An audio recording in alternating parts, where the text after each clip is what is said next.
At least 20 people have been killed after Islamic State gunmen targeted a prison compound in the city of Jalalabad in eastern Afghanistan. Reports indicate that as many as 10 rockets have been fired at the Jalalabad air base before the attack on the prison complex. The prison at Jalalabad houses Taliban and Islamic State fighters. The assault began with a car bomb blast near the prison building, followed by 2 minor explosions. The explosions were followed by a direct assault by around 25 Islamic State gunmen. The government has deployed security forces in the area. It's now more than 14 hours since the beginning of this standoff. At least 20 civilians have been killed and more than 42 civilians have been injured in this deadly attack.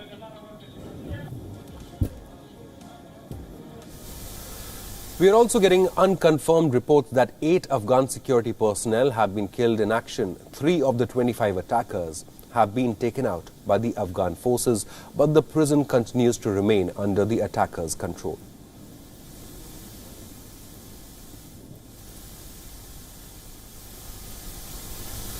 Around 50 prisoners are also reported to have escaped the prison during the gunfight. 15 of them have been recaptured by the authorities. The attackers are reportedly foreign nationals and came to Jalalabad with the intention of burning down the prison building. This attack comes merely days after Afghan security forces neutralized a senior ISIS leader near Jalalabad. Eastern Afghanistan has long been considered a stronghold of ISIS militants in the country.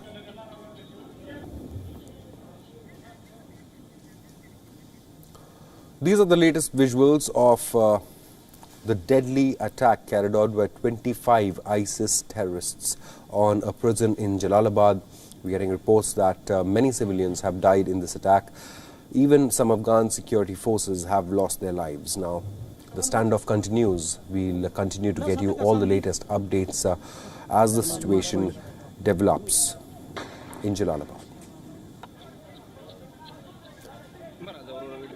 10 rockets were initially fired at the Jalalabad airbase before the militants attacked this prison complex. All right, joining us now is WION's Pakistan Bureau Chief Anas Malik for more details on this developing story. Anas, over to you. Well, absolutely, Shobhit. It's been over 15 hours since this attack at Nangarhar main prison. The central prison is ongoing. About 15 hours ago, first 10 rockets were fired at Jalalabad air base. That was a diversion as it was seen. And then after that, a suicide explosion, a vehicle-borne improvised explosive device that was carried by a suicide bomber. It exploded at the main gate of the Nangarhar prison. Following that, about 25 fighters of the Islamic State are said to have stormed the Nangarhar prison. Initially, they had taken over some of the residential compounds as well, but then they had eventually moved towards the main prison compound, which is now said to have been overtaken by the Islamic State fighters. Now that attack has been, the Taliban have distanced themselves from the attack. Islamic State has claimed it. The ANDSF, or the Afghan National Defense Forces, security forces, they are there on the spot, on the ground, and they are trying to regain back control. About 15 people have been confirmed killed in this ongoing attack that is currently ongoing in Nangarhar. About 42 of them have been injured. We've seen some helicopters as well patrolling over the vicinity. It is unclear whether they were helicopters from NATO or the US alliance, or they were from the Afghan army. It is still unclear to say, but the Afghan, the spokesperson to the government of Nangarhar, he has confirmed that the attackers are in number, that the ambush has indeed taken place. Islamic State, over their Telegram channel, they have officially claimed it. Amaq news agency has also claimed it as well. Now, if I talk you through the area, Nangarhar happens to border with Pakistan. Jalalabad happens to have a border with Pakistan. There's a turf war that is ongoing since 2014 in that particular area, because it is said to be the stronghold of ISKP, or Islamic State of Khorasan province, which had set its foothold over there. The turf war is ongoing between the Haqqani network of the Taliban and the Islamic State. And in 2016, the US had also dropped the mother of all bombs in that same vicinity. Now, if I talk to you about that prison, it houses both fighters from the Taliban and the Islamic State. So this is a very crucial and critical moment, given that the attack comes in the backdrop of the assassination of the ISKP leader Asadullah Orakzai just a day later, and then it also came on the third day of Eid in Afghanistan, during that very time when the Afghan Taliban had announced their ceasefire, and it was supposed to end the same day. Therefore, a lot of eyebrows had been raised, and as we speak, the operation is currently ongoing to get a hold of the compound back to ANDSF. Some of the inmates did escape, about 50 of them, they were said. 15 among them said to have been captured by the Afghan National Security Forces, and as we speak, the attack is currently ongoing. Right.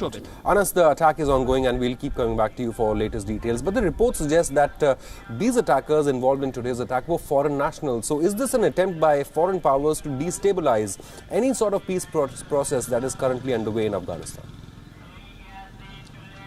Well, ISKP has fighters from both the Uzbek side, and we've recently seen that that UN report that it has fighters from the subcontinent as well. Therefore, foreign by virtue of what is being said by foreign nationals are those who are non-Pashto speaking.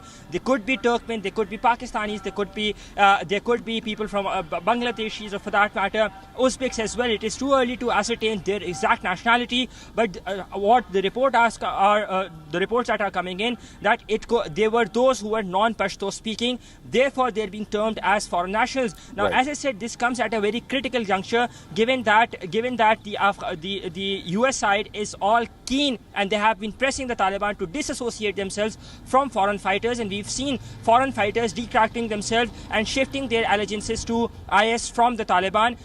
So the Taliban have also pledged that they would not be allowing any foreign fighters. Therefore, in the backdrop of the killing of ISKP leader, and then this attack coming on the third day of the ending of Eid, coincidentally on the same day that was supposed where the Taliban and Afghan government ceasefire was to end. Therefore, it holds a lot of significance, given that Zalmay Khalilzad is still in Doha, and he is advocating for the Taliban, or rather on behalf of the Taliban. Right, Anas Malik getting us all the latest details. We'll keep coming back to Anas for more developments on the story, but like Anas was mentioning, the attack and the standoff still continues in Jalalabad in Afghanistan. 20 people have been killed after Islamic State gunmen targeted a prison compound in the city of Jalalabad in Afghanistan. And before the attack on the prison compound, the terrorists had fired as many as 10 rockets at the Jalalabad air base before attacking the prison complex. And 3 attackers have been killed so far, and the standoff continues. We'll keep getting you